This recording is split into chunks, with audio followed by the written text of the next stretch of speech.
자, 지난주 말씀 기억하십시다. 우리의 씨름은 혈과 육을 상대하는 것이 아니다. 혈과 육, 인간과의 싸움이 아니다. 영적 전쟁이다. 이 영적 전쟁에서 승리하기 위해서 우리는 하나님의 전신갑주를 취해야 한다. 하나님의 전신갑주에 대해서 이번 주부터 하나하나 배워가는데, 오늘 첫 번째 우리가 취해야 할 하나님의 전신갑주, 우리의 무장, 에베소서 6장 14절 같이 읽습니다. 그런즉 서서 진리로 너희 허리띠를 띠고 의의 호심경을 붙이고. 예, 첫 번째 우리의 무장, 진리의 허리띠. 다 같이 시작. 진리의 허리띠. 이게 첫 번째 갖추어야 될 갑주입니다.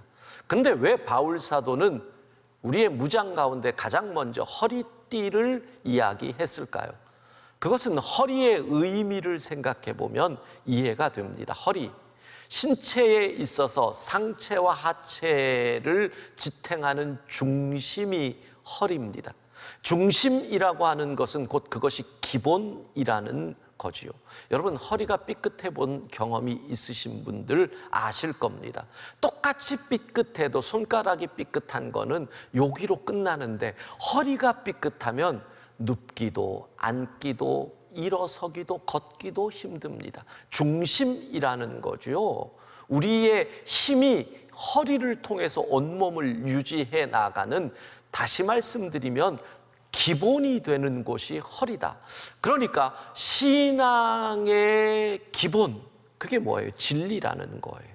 그래서 진리의 허리띠가 되는 거죠. 거짓 위에 우리의 믿음이 서 있다고 하면 우리의 노력과 수고가 얼마나 허사겠어요. 진리. 그렇다면 우리가 오늘 생각해 봐야 됩니다. 우리의 중심, 신앙의 중심, 우리의 무장의 기본, 진리가 무엇일까요? 흔들리지 않게 하는 것, 어떤 유혹에도 넘어지지 않게 하는 우리가 붙잡아야 할 진리, 그것이 바로 복음인 것입니다. 여러분, 왜 여러분이 흔들리는지 아십니까? 복음이 온전히 나에게서 고백되지 않기 때문에 그렇습니다. 설교를 준비하다 가만히 생각해 보니까 해마다 이맘때면 10월 첫 주 또는 둘째 주에 우리는 뭘 했느냐? 온교우 출석 전도주의를 했습니다. 근데 작년에는 못했어요. 코로나 때문에. 올해도 지금 못하고 있어요. 온교우 출석 전도주일에는 제가 꼭 무슨 설교를 했어요? 사형리 설교를 했어요. 사형리 설교를 통해서 처음 교회에 온 분들에게도 복음을 제시하지만 우리 성도들도 다시 한번 붙잡자는 건데, 작년에 못했더라고요. 아, 진리의 허리띠, 복음. 복음을 가장 쉽게 설명하고 전할 수 있는 것, 사형리. 그래, 다시 사형리 설교하자. 오늘 여러분들이 잘 들으시고 우리가 붙잡아야 할 진리의 허리띠, 복음을 굳게 우리의 가슴과 머리에 새기는 시간이 되어야 할 것입니다. 첫 번째 진리, 하나님은 여러분을 사랑하십니다. 하나님은 나를 사랑하십니다. 예, 하나님의 사랑과 인간의 사랑을 비교한다면 무슨 차이가 있을까요? 조건이라는 겁니다. 하나님은 조건이 없으십니다. 인간의 사랑에는 조건이 걸립니다. 나는 조건 없이 사랑하는데 조건이 없다고 하면 변함이 없습니다. 여러분, 시간이 가는데 사랑이 변함이 없던가요?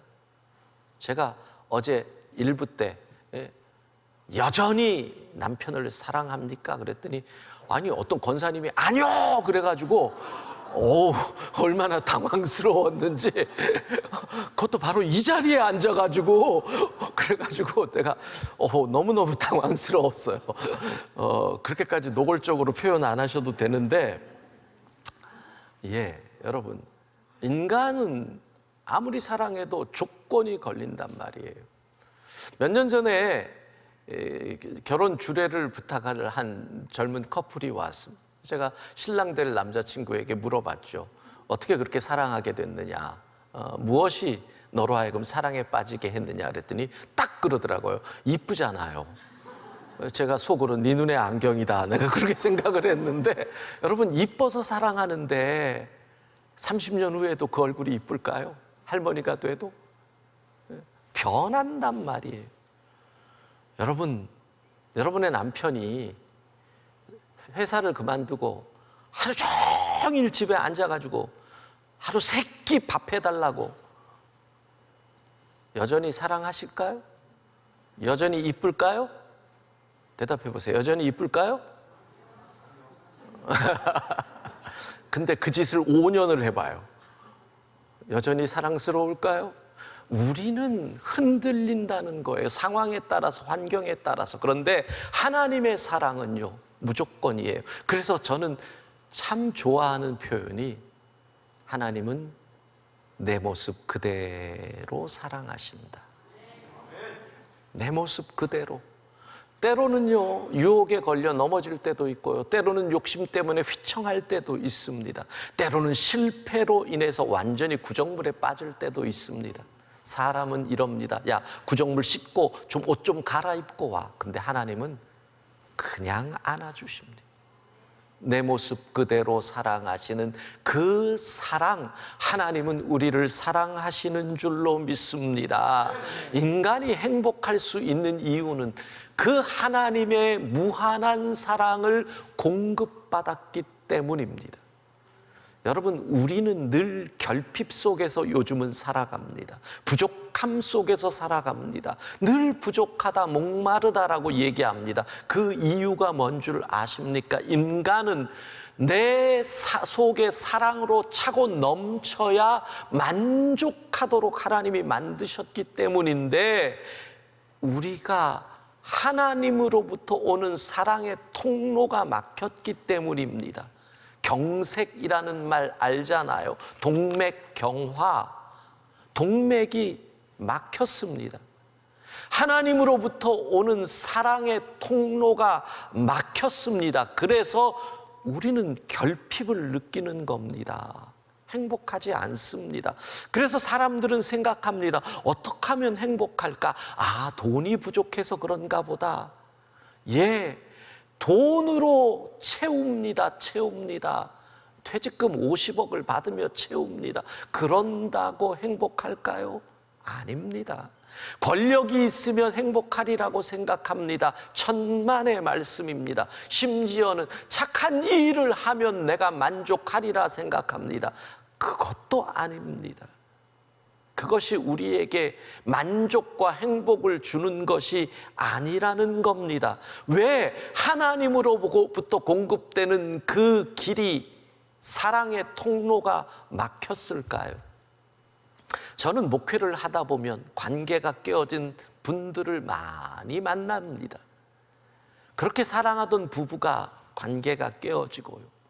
심지어는 부모 자식이 깨어진 관계가 되는 것도 봅니다. 한 부모 밑에서 태어난 형제가 원수가 되는 것도 봅니다. 여러 가지 이유로 관계가 깨어지는데 일반적으로 보면 시작은 작은 거짓입니다. 어떤 이유에서인지 작은 거짓말이 몇 개가 쌓이면서부터 신뢰가 흔들리기 시작하면서 의심을 가지고 서로를 바라봅니다. 그러다가 어느 순간 관계가 막혀버립니다. 이 거짓, 이런 걸 우리는 죄라고 얘기합니다. 하나님과 우리 사이에 탄탄대로 하나님의 사랑이 공급되던 그 대로에 길이 막혔습니다. 하나님의 손이 짧아서 우리를 구원하지 못하심이 아닙니다. 하나님의 귀가 어두워서 우리의 고통의 소리를 못 들으시는 것이 아닙니다. 하나님과 우리 사이에 죄의 담이 막혔기 때문입니다. 하나님이 무한한 사랑을 공급할 수 있는 공급자이심에도 길이 막혀버린 겁니다. 중국의 예전에 스촨성에 대지진이 일어났을 때 중국의 모든 물자가 그리로 가는데 지진으로 길이 끊어져 버리니까 가지를 못합니다. 하나님의 무한한 사랑의 공급이 막힌 겁니다. 죄가 하나님의 사랑이 오는 길을 막았고 그 결과 우리는 결핍 가운데 살게 된 것입니다. 두 번째 진리, 우리 모두는 죄인입니다. 어떤 분은 그렇게 얘기합니다. 내가 무슨 죄를 지었습니까? 여기서 성경은 대표성의 원리를 얘기합니다. 대표의 원리. 한국과 일본이 축구를 하는데 11명이 대표로 뜁니다. 나는 내 발에 축구공이 닿은 적도, 내 손에 축구공을 만진 적도 없는데 그 11명이 졌는데 내가 졌다고 얘기를 합니다. 왜? 국가대표입니다. 내가 죄를 안 지었습니다. 그러나 인류의 대표였던 아담과 하와가 죄를 지었길래 우리는 그 죄를 원죄라고 얘기합니다. 우리가 지은 죄도 있습니다. 여러분, 아버지가 있는데 나는 아버지가 없어 라고 얘기하면 불효자입니다. 불효의 죄입니다. 아버지가 계셔, 그런데 아버지의 말을 안 들으면 불순종의 죄입니다. 하나님 아버지가 계신데 나는 하나님이 없다고 생각해. 하나님 없어. 무신론 불신자들 죄인입니다. 나는 하나님을 믿어. 하나님을 아버지라고 해. 그러면서 하나님 아버지의 말씀에 순종하지 않으면 불순종의 죄를 지은 겁니다. 자범죄입니다. 스스로 범한 죄, 원죄와 자범죄. 성경은 말씀합니다. 로마서 3장 23절 같이 읽습니다. 모든 사람이 죄를 범하였음에 하나님의 영광이 이르지 못하더니. 결국 이 죄로 인해서 하나님과 인간 사이에 담이 생깁니다. 하나님의 사랑이 공급되지 못합니다. 인간은 부족 속에서 결핍 속에 삽니다. 하나님의 생명이 공급되지 못합니다. 인간은 마르기 시작합니다. 그래서 죄의 결과로 죽게 되는 겁니다. 로마서 6장 23절 함께 읽습니다. 죄의 삭은 사망이요. 죄의 결과로 인간이 죽는 겁니다. 모든 인간이 죽습니다. 죽으면 어떻게 될까요? 누가 그걸 말 못합니다. 이렇게 발전한 과학도 죽음 이후를 이야기 못합니다. 그런데 성경은 정확히 얘기합니다. 한 번 죽는 것은 정해진 것이다. 모두 다 죽는다. 그러나 그 후에는 심판이 있다. 죄로 인하여 저주받아 죽은 인간, 죄의 결과로 지옥 형벌을 받는다. 이것이 성경이 말하는 진리입니다.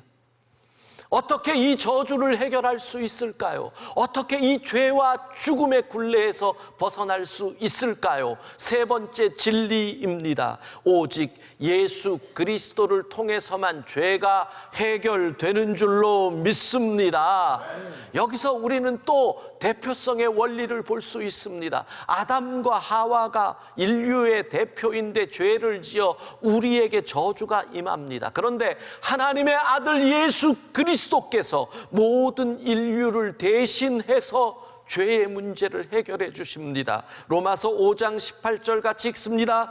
그런즉 한 범죄로 많은 사람이 정죄에 이른 것 같이 한 의로운 행위로 말미암아 많은 사람이 의롭다 하심을 받아 생명에 이르렀느니라. 아멘. 예수 그리스도의 의로움으로 모두가 살아나게 되었다. 여러분, 하나님은 우리를 사랑하시기에 비록 죄를 지어 죄값으로 저주를 받아 고통 속에 있지만 그 인간들의 고통이 너무 하나님이 마음을 아프게 하셨습니다. 하나님의 고민은 이 인간들을 어떻게 살릴 수 있을까? 어떻게 죄에서 자유함을 줄 수 있을까? 여러분, 그렇잖아요. 여러분의 어린 자녀들을 생각해 보십시오. 아이들이 어렸을 때 거짓말을 합니다. 엄마가 거짓말을 뿌리째 뽑는다고 애를 야단을 치고 벌을 줍니다. 저쪽에서 애가 웁니다. 그걸 보는 엄마의 마음은 찢어집니다. 엄마의 고민은 뭘까요? 거짓말을 하지 말아야겠다라고 하는 교훈을 가슴에 새겨주면서 어떻게 저 우는 애의 마음도 달래줄까? 이게 엄마의 고민 아닙니까? 하나님의 고민도 비슷한 겁니다. 죄의 값은 치러야 하는데 이 고통에서 어떻게 이 저주에서 그들을 풀어줄 수 있을까? 여기서 두 가지 문제가 생깁니다. 하나는 자격이요, 또 하나는 가치입니다. 자격이라는 것, 이 죄를 용서해 주려면 누군가가 죄값을 대신 치러야 하는데 그렇잖아요. 똑같은 죄인이 누구의 죄를 대신 질 수가 없잖아요. 자격은 뭡니까? 죄 없는 재물이 필요하다. 문제는 죄 없는 재물이 어디 있습니까? 다 죄를 지었는데. 여기서 문제가 생깁니다. 또 하나, 가치.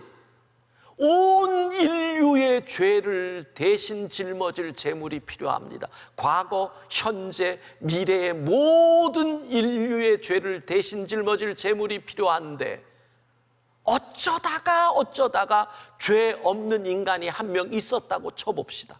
말도 안 되지만 한 인간이 재물되어 누구를 살릴 수 있는 것은 한 명의 사람밖에 안 됩니다. 이게 같은 등가의 원리잖아요. 근데 온 인류의 죄를 대신 짊어질 수 있는 가치 있는 재물이 어디 있습니까? 죄 없는 재물, 온 인류를 대신할 수 있는 가치의 재물, 자격과 가치, 하나님밖에 없는 겁니다. 하나님이 친히 재물 되십니다. 하나님의 아들 성자 하나님이 이 땅에 인간으로 오셔서 십자가에 달려 친히 재물 되심으로 우리의 죄를 대신 짊어지신 줄로 믿습니다. 그렇게 우리의 죄값을 치릅니다. 자, 그러면 죄 문제가 해결됐다라는 것은 무엇으로 증명할 수가 있습니까? 내가 누군가의 채무를 다 갚았다 그러면 채권, 영수증을 찢어야 돼요. 죄로 인해서 온 게 죽음이니까 죄 문제가 해결됐다는 증거는 죽음을 이겨야 되는 겁니다. 그래서 우리 주 예수 그리스도께서 부활하셨다라는 것의 뜻이 무엇입니까? 이제 죄는 끝났다. 죽음에서 부활하셨다라는 것이 바로 죄 문제가 해결됐다는 선포인 것입니다. 고린도전서 15장 3절에서 6절 같이 읽습니다. 그리스도께서 우리 죄를 위하여 죽으시고 장사 지낸 바 되었다가 성경대로 사흘 만에 다시 살아나사 게바에게 보이시고 후에 12 제자에게와 그 후에 500여 형제에게 일시에 보이셨나니 예수님의 부활은 역사적 사실이라는 말입니다. 하나님은 약속하십니다. 너희가 내 말을 안 믿어 죽음에 이르렀으니 내 말을 믿으면 산다. 내 말은 내 아들 예수 그리스도를 믿는 자가 산다는 것이다. 하나님이 세상을 이처럼 사랑하사 독생자를 주셨으니 이는 저를 믿는 자마다 멸망치 않고 영생을 얻으리니 이 예수님만이 죄의 문제를 해결하고 우리에게 구원을 영생을 주시는 분인 줄로 믿습니다. 그래서 우리 주님 말씀하십니다. 요한복음 14장 6절 같이 읽습니다. 내가 곧 길이요 진리요 생명이니 나로 말미암지 않고는 아버지께로 올 자가 없느니라. 하나님께로 갈 수 있는 유일한 길 우리 주 예수 그리스도 뿐입니다. 네 번째 진리, 영생을 주시는 예수님을 영접해야 합니다.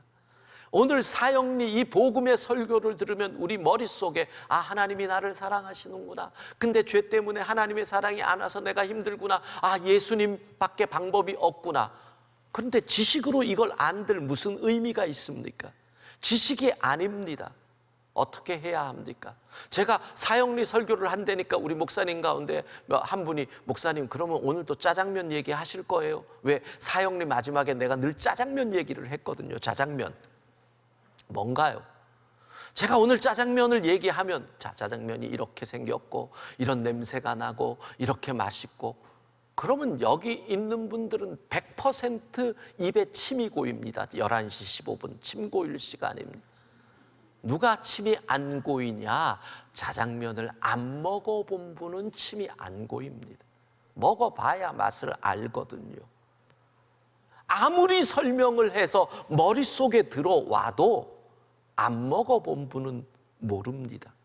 믿음이 그런 겁니다. 아무리 설명을 해도 모릅니다. 이해가 되면 믿겠다는 분들 계시는데 믿으면 이해가 되는 것이 믿음입니다. 그렇습니다. 성경은 뭐라고 합니까? 영접하면 알게 된다. 요한복음 1장 12절 같이 읽습니다. 영접하는 자, 곧 그 이름을 믿는 자들에게는 하나님의 자녀가 되는 권세를 주셨으니. 아무리 짜장면 얘기하면 소용없는 것처럼 예수 그리스도를 나의 구주로 믿고 영접할 때 오늘 구원의 은혜가 진리의 허리띠를 차는 역사가 일어날 줄로 믿습니다. 영적 전쟁에서 승리하려면 진리의 허리띠를 차야 합니다. 사단의 공격이 뭔 줄 아십니까? 야, 너 같은 사람을 하나님이 사랑하실 리가 있어? 이렇게 공격합니다. 내가 든든할 때는 이 공격이 안 통합니다. 그러나 내가 바닥에 떨어졌을 때는 이게 내 마음을 흔듭니다. 그래, 하나님이 나를 안 사랑하시나 봐. 이게 영적 전쟁입니다. 여러분, 너의 죄는 결코 용서받을 수 없어. 하나님이 어떻게 그런 죄를 용서하겠니? 야, 염치도 없어. 사단이 이렇게 들어옵니다. 이게 영적 전쟁입니다. 요즘은 또 이렇게 나갑니다. 그래, 너 예수 믿고 구원받아, 그거 좋아. 그런데 다른 사람은 굳이 예수 믿으라고 할 필요 없잖아. 각각 종교가 있는데. 천하 인간의 구원을 얻을 만한 다른 이름을 우리에게 주신 일이 없는데. 근데 우리의 자녀들이 그런 공격을 받는다는 거예요. 예수 믿는 사람들은 왜 맨날 예수 거기밖에 없다 그러냐? 그냥 나이스하게 서로 같이 믿으면서 살자. 이 영적 전쟁에서 어떻게 이걸 싸워 이깁니까? 진리의 허리띠, 복음. 하나님이 너를 사랑하신다. 이게 얼마나 중요한 줄 아세요? 초등학교 아이의 가슴에 그걸 새겨놔요. 20대 또는 고등학생이 되어서 수능이 안 돼서 대학에 안 들어가고 자존감이 바닥에 떨어져서 모두가 나를 미워한다고 할 때 그때 들리는 거예요. 하나님은 그래도 너를 사랑한다. 그래서 아이가 일어나는 거예요. 여러분, 사형리, 복음을 애들에게 전하고 마지막에 엄마가 어떻게 해야 돼요? 아버지가 어떻게 해야 돼요? 영접기도. 오늘 너 예수님 믿자, 따라해. 영접기도까지 나가는 거예요. 이게 진리의 허리띠를 띠는 거예요. 사랑하는 여러분, 복음으로 흔들림 없는 우리 모두가 되기를 소망합니다.